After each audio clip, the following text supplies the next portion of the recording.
Bendiciones a todos, Dios los bendiga. Bueno, les ruego de toda su atención en el estudio. Recuerden lo que dijimos ayer, es alimento sólido durante esta semana. Ayer estuvimos viendo los argumentos de por qué somos continuistas. Y hay dos argumentos más que afirman el por qué creemos todavía en el poder del Espíritu Santo.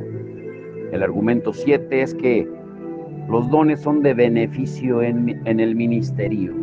Primera de Timoteo 4:14 dice: no descuides el don espiritual que está en ti, que te fue conferido por medio de la profecía, con la imposición de manos del presbiterio.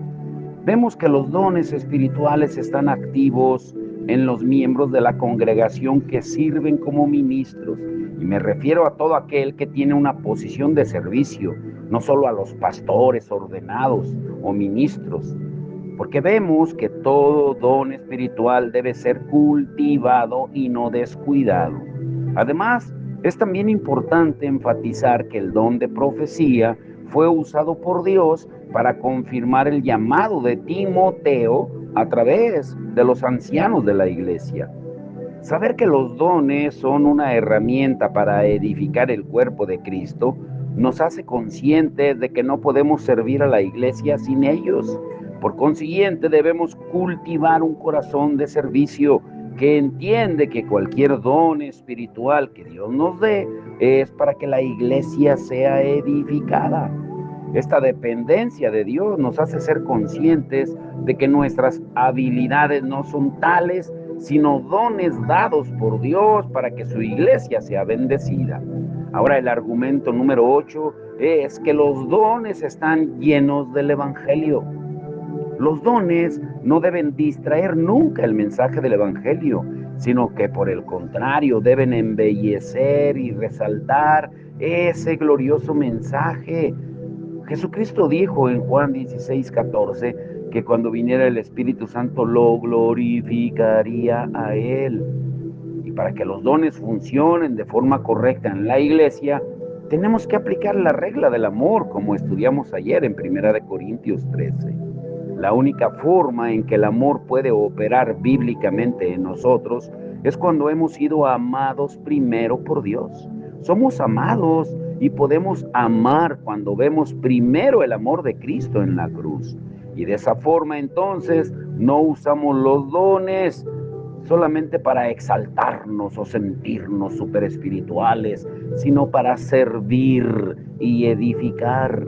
Por eso cada vez que veamos los dones operando en medio de la iglesia, recordemos que no son posibles sin que el Evangelio funcione primero entre nosotros. Ahora, ¿qué deseamos comunicar con estos estudios? Que ser continuista no es simplemente haber tenido una experiencia sobrenatural muy fuerte y verme obligado por ello a ser continuista, o porque un día me dio la chiripiorca, porque oraron por mí o me caí. No, no es para muchos el solo hecho de apropiarnos de poder para parecer espirituales, o porque incentivamos los milagros o las experiencias sobrenaturales. La realidad es que para muchos continuistas se trata de ser responsables ante una realidad donde su conciencia está cautiva por la obediencia a la palabra de Dios. Y esto significa que no afirmar que todavía estamos en una era donde los dones funcionan para toda la iglesia sería pecado, debido a que nuestras conciencias están informadas por el estudio cuidadoso de la palabra de Dios. Esa es la base de nuestro argumento. Yo soy continuista, o somos continuistas, porque creemos que toda la palabra de Dios en sus 66 libros es la inerrante, la autoritativa y suficiente revelación de Dios para su pueblo, y que su poder no ha disminuido. Por eso somos continuistas. Por eso a los cesacionistas pueden ver que esta posición no se trata de un capricho solamente de haber tenido una experiencia paranormal, sobrenatural, sino del estudio cuidadoso de un tema tan importante en la palabra de Dios. Ahora escucha el título de hoy, lo que les decía ayer, que puede sonar, paradójico. Todos somos continuistas y todos somos cesacionistas. ¿Cómo? ¿Que no debemos elegir una de las dos? Escucha muy bien esto. Vivimos en un mundo de extremos. Sentimos la necesidad de identificarnos con los extremos para poder tener nuestra identidad asegurada y así evitarnos cualquier punto gris que nos genere dudas o mayores preguntas. Por ejemplo, en la política se tiende a ser de izquierda o de derecha y pareciera como si solo pudiéramos ser conservadores o liberales. Y en cierta forma se puede entender ese impulso que nos lleva a definirnos en los extremos, porque en realidad hay muchas áreas de gran importancia que requieren una definición que no sea ambivalente. O sea, esto se puede ver de forma clara cuando hablamos de la santidad de la vida y la defensa del aborto. Yo estoy convencido de que como creyentes no podemos tener posiciones débiles u opuestas.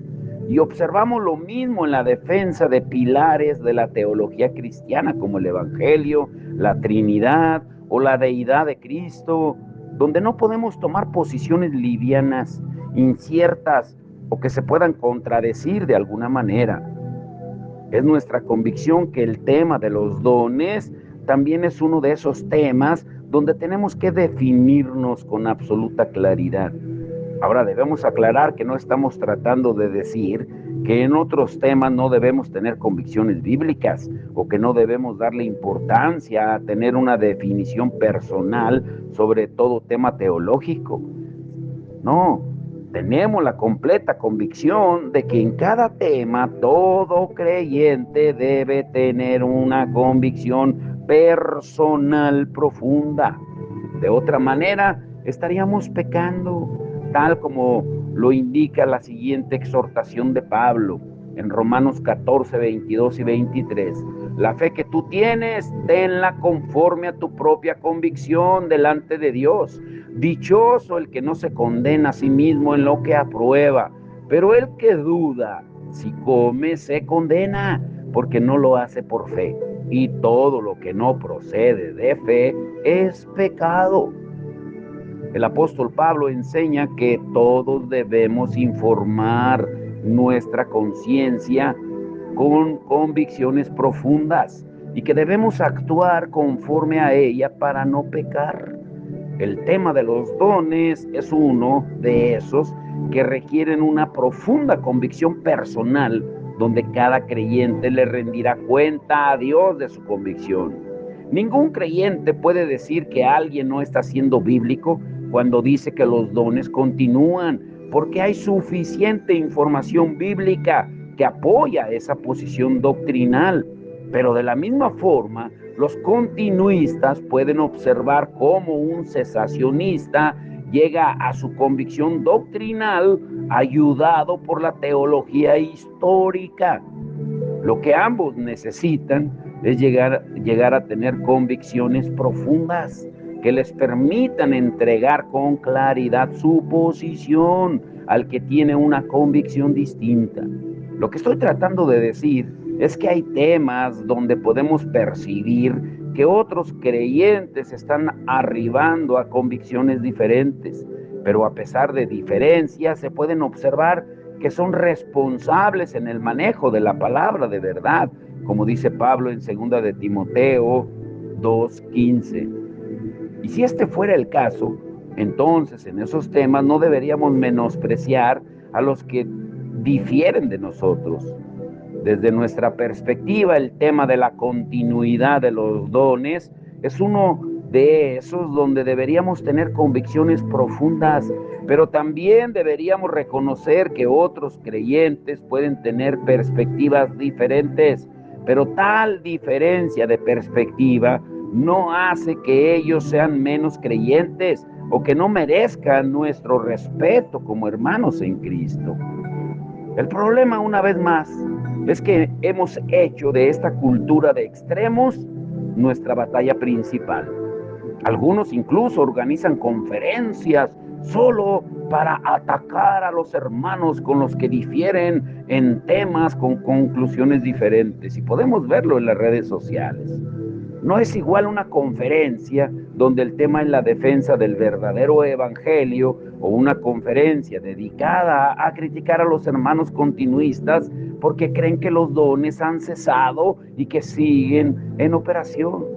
Que algunos abusen y usen de manera incorrecta los dones no nos da libertad para concluir que los que tienen una convicción continuista, que creen en los dones, que no son creyentes o son cristianos de segunda o tercera categoría.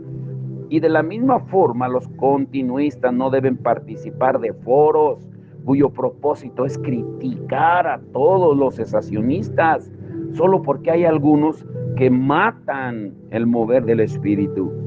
Que haya personas que son hipercesacionistas no quiere decir que todos los cesacionistas son fríos y que no dependen del poder del Espíritu Santo en sus vidas.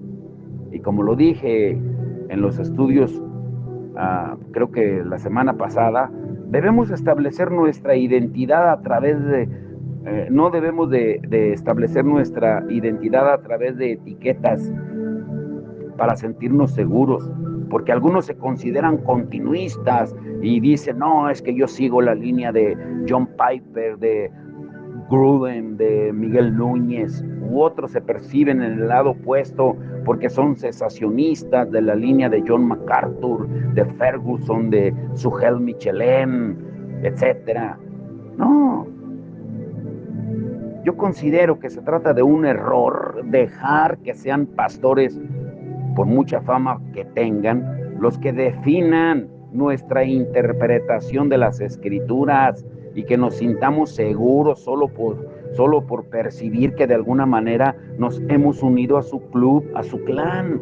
El problema radica en que sin darnos cuenta nos terminamos aislando de otros y desde ese supuesto lugar seguro, como la guarida de un francotirador, pues desde ahí es fácil atacar a otras personas, como se hace en las redes sociales. No nos costaría nada decir que todos los cesacionistas son fríos, si es que no hubiera interactuado con otros o que no conociera a alguien que es cesacionista pero que no es frío.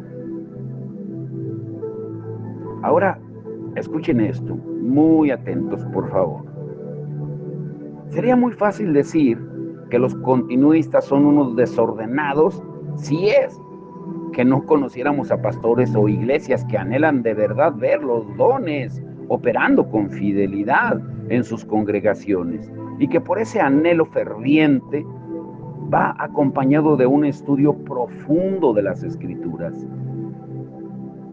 Deseamos proponer que nos definamos claramente nuestras conciencias, que tengamos convicciones profundas y sólidas, pero que también veamos que si dejamos los extremismos, todos seremos continuistas y todos seremos cesacionistas.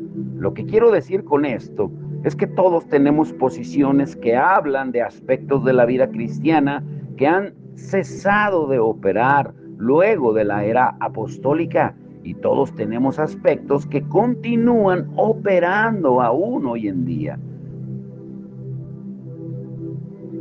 Yo creo que el canon de las Escrituras está cerrado y no hay ninguna revelación adicional que pueda añadirse. Que todo movimiento o conocimiento que provenga de fuentes fuera del canon, pues será solamente de provecho si es que está de acuerdo con la enseñanza presentada en los 66 libros que componen la Biblia. O sea, en buen español, si la Biblia lo respalda. Pero debido a nuestra convicción de que el canon de la Biblia está cerrado, cuando digo esto me refiero de que ya no hay nada que agregar a los 66 libros que ya están en la Biblia, No creo que el ministerio apostólico continúa de forma similar al de la iglesia del primer siglo. Los pastores pueden ejercer funciones similares a las que tuvieron los apóstoles, pero solo en el sentido de cuidar a otros pastores, apoyar obras misioneras de plantación y servir o dar apoyo a varias iglesias. Muchas denominaciones llaman obispos a los pastores que ejercen este tipo de papel supervisor. Sin embargo, la función apostólica de edificar el fundamento teológico y el canon escritural de la iglesia ha cesado luego de la muerte de los apóstoles.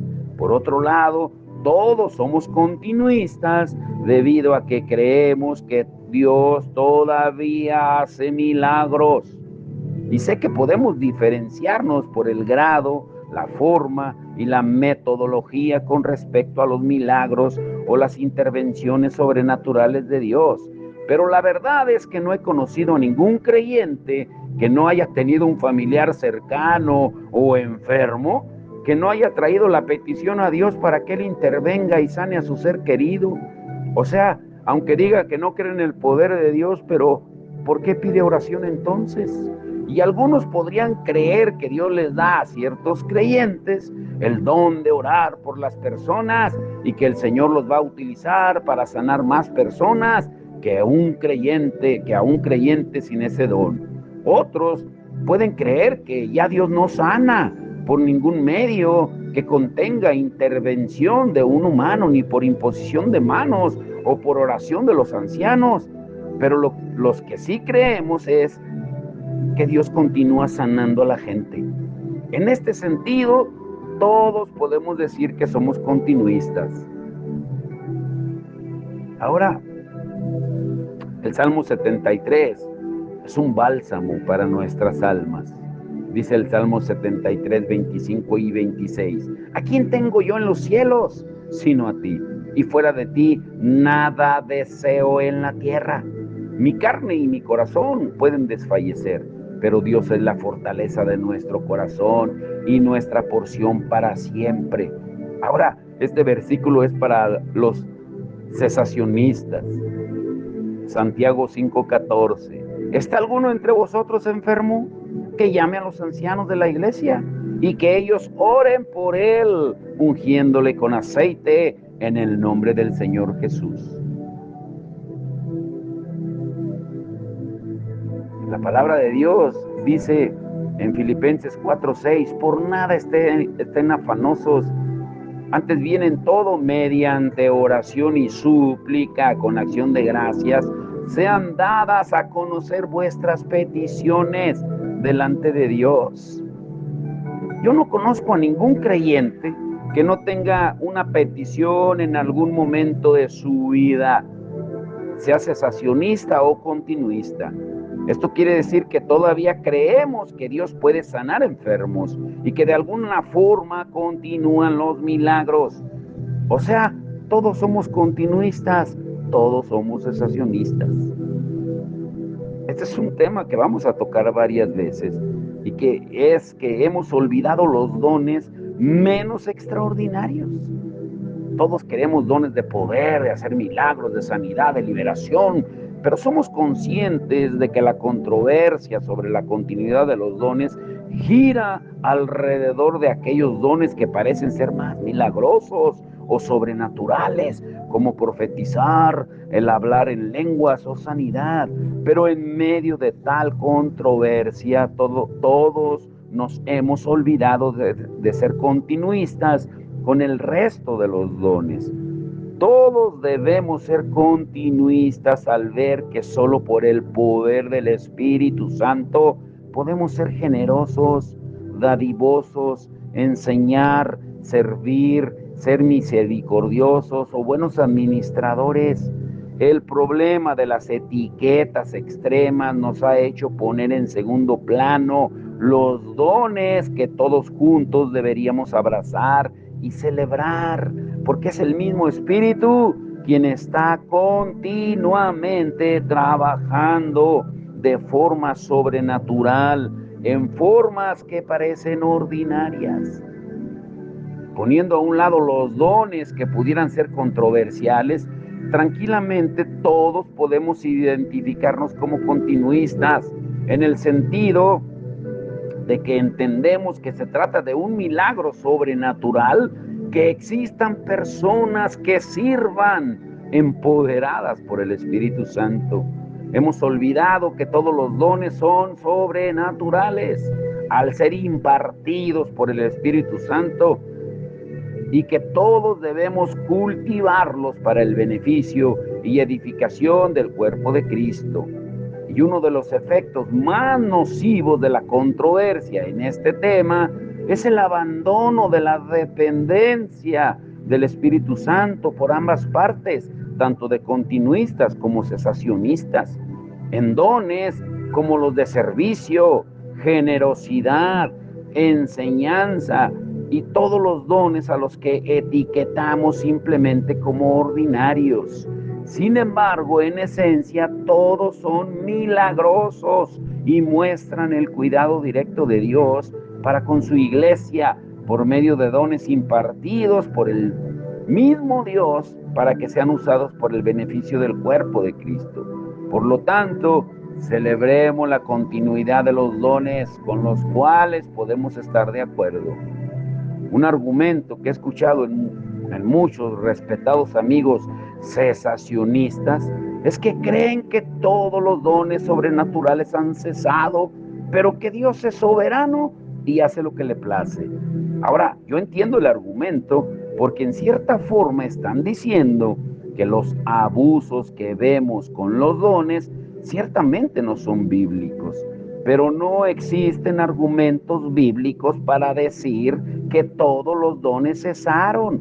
Por consiguiente, entienden que Dios todavía puede manifestarse en la forma que Él desee. Ese argumento afirma entonces el continuismo bíblico, aunque también señala con claridad que todo desorden o abuso de los dones no debe ser permitido en la iglesia.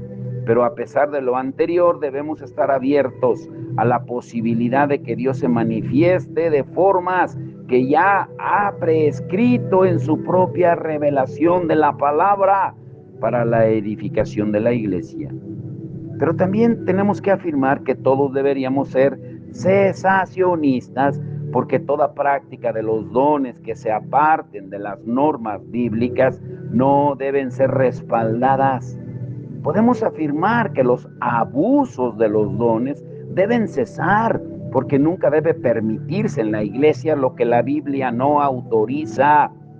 Todos los creyentes debemos unirnos y no permitir que la práctica de dones sea usada para elevar a ciertos creyentes sobre otros, para manipular emociones, o que esas pseudo experiencias sobrenaturales dañen u ocupen el lugar que solo debe tener la supremacía de las Escrituras.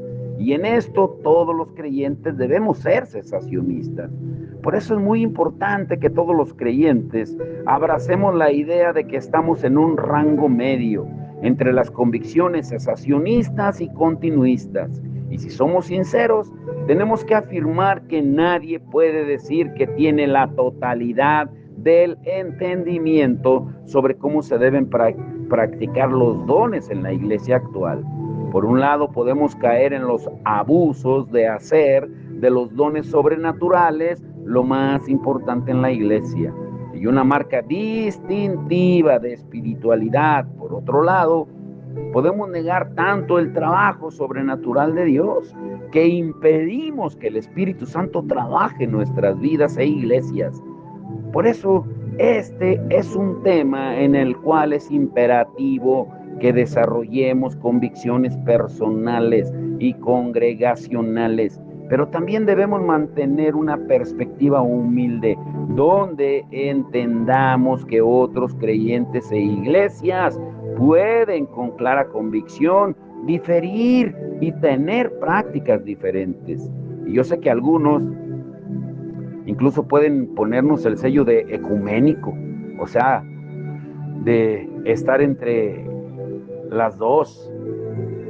Pero dejemos algo en claro. No estoy hablando de poner en juego la doctrina de la Trinidad, de la deidad de Cristo, de la justificación por fe u otras doctrinas cardinales del cristianismo. Negociar con estas doctrinas es la diferencia entre ser ortodoxo y ser un hereje. Un aspecto importante es la realidad de que no somos como, perdón que lo diga, como los católicos, donde todos debemos estar de acuerdo con el 100% de todos sus dogmas. Como evangélicos estamos abiertos a que la palabra de Dios nos convenza y así seguir reformando nuestras convicciones. Y esto nos permite reconocer que existen diferentes creyentes que pueden tener diferentes convicciones en estos temas. Sin embargo, el problema de no entender que todos somos cesacionistas y continuistas es que podemos caer en el grave error de señalar como creyentes a personas que realmente, como no creyentes, perdón, a personas que realmente son salvas. O sea, podemos categorizar y decir, no, es que este no ha nacido de nuevo, no, este sí. Solo debemos mirar 1 Corintios para ver que el apóstol Pablo podía reconocer como verdaderos creyentes a los miembros de la iglesia, aunque tuvieran serios problemas. Esa carta fue escrita a una congregación que tenía problemas morales y teológicos. Y pon atención en esto. Mañana vamos a continuar. Les dije que era alimento sólido. Uno de los principales problemas en el sectarismo causado por el abuso de los dones espirituales lo vemos cuando se identifican solamente con diferentes líderes y crean un cristianismo exclusivo. En 1 Corintios 1:12, 1 Corintios 3, del 1 al 9, Pablo les escribió, porque cuando cada uno dice, yo soy de Pablo, y otro, yo de Apolos, ¿no soy simplemente hombres? En 1 Corintios 3:4. En la iglesia moderna no estamos lejos de eso. Cuando algunos dicen, es que yo soy de MacArthur, yo soy de John Piper, yo soy del verdadero reformado, yo soy pentecostal, y creamos sectas y divisiones por un tema que no debería causarlo en absoluto. Yo soy calvinista, yo soy arminiano. Lo interesante es que en el tiempo de los corintios, los que eran más hábiles con el uso de los dones espirituales, fueron los que crearon, según una casta, entre comillas, superior en la iglesia, porque según ellos era la marca de espiritualidad. Pero en el día de hoy, algunos hacen lo contrario.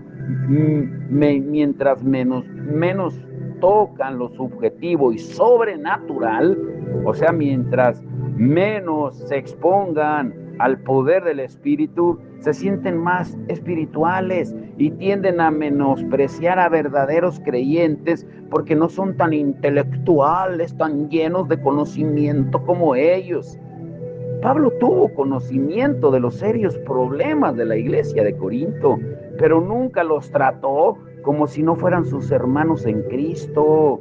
En el primer capítulo de la carta, Pablo claramente los anima como hermanos en la fe y corrige en amor sus prácticas equivocadas.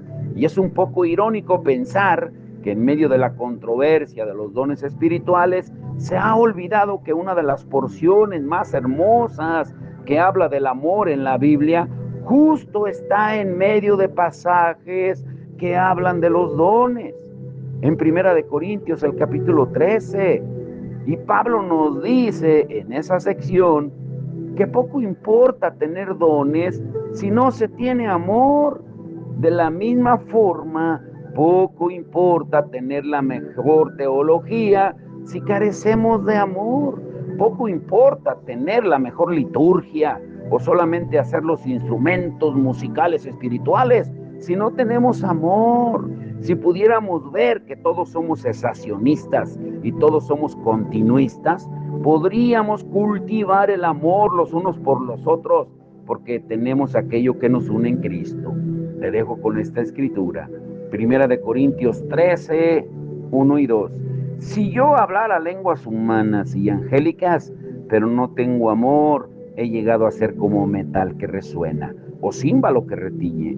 Y si tuviera el don de la profecía y entendiera todos los misterios y todo conocimiento, y si tuviera toda la fe como para trasladar montañas, pero no tengo amor, nada soy. Uy, la palabra se predica sola. Solo recuerda esto, el título de hoy. Todos somos continuistas y todos somos cesacionistas. Necesitas escucharlo para entenderlo. Padre, en el nombre de Jesús, te damos todo el honor y la gloria. Gracias, Señor, por tu misericordia y tu amor, por hacernos ver que el vínculo del amor es eterno. Podemos tener diferencias secundarias, pero aún así seguir unidos en amor. Señor, enséñanos que el vínculo del amor es lo más fuerte porque tu esencia es el amor. Que no nos debe caracterizar o diferenciar si aquel tiene dones y yo no los tengo, porque como hemos estado estudiando, puede haber alguien que tenga dones, todos tenemos un don de alguna manera, pero ¿qué tal el fruto? O alguno puede decir que tiene fruto, aunque no tenga dones. Pero ¿por qué separar los dones y el fruto? Si los dos los produce el mismo Espíritu Santo. Danos entendimiento, Señor, en estos temas tan profundos, pero que son alimento sólido para nuestro espíritu. Te damos toda la gloria y la honra en el nombre de Jesús. Amén y amén.